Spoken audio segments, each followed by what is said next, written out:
For the past few weeks, if you've been following my channel, I have been debating on whether to get the Steam Machine or a gaming PC. It has led me down quite the rabbit hole, and I finally made my decision. If you haven't already, why not consider subscribing to the channel? My dog would really appreciate it.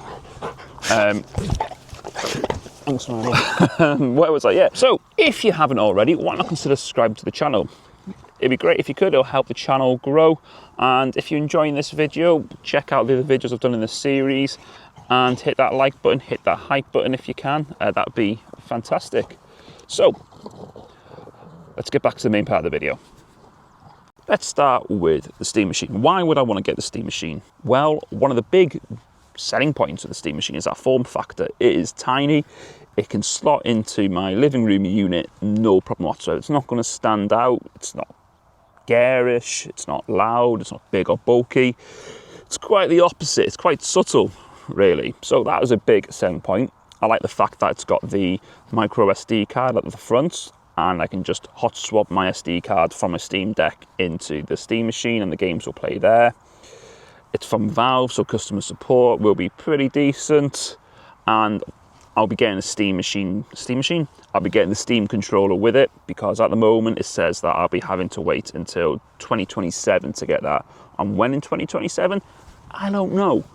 So there's that for it. But we all know the drawbacks of it, and I'm not going to get into it. We've all seen them online. So why a gaming PC? Well, power.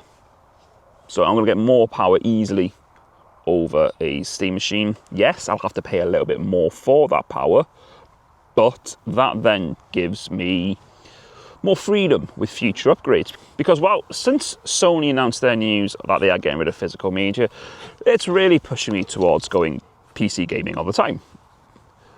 The only reason I've still got my PS5 Pro now really is GTA and Wolverine. That's it. So there's nothing really keeping me there. I've got more power and I've got a better upgrade pack, because in the future when I want to upgrade GPU, CPU, storage, memory, I can do it with ease. On the Steam Machine, I wouldn't have that luxury. So there's that trade-off there.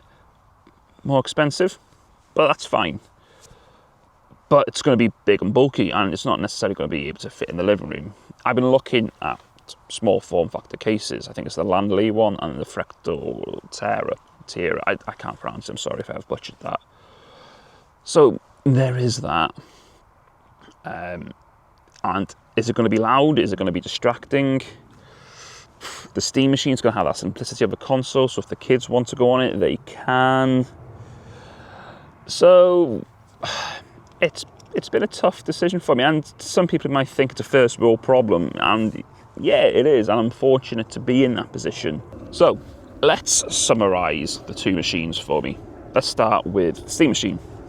Small, file support, family friendly, Steam controller. So PC, I can upgrade when I want, more power, and I can build what I want. So here is my final decision. No backseas. I am going to get a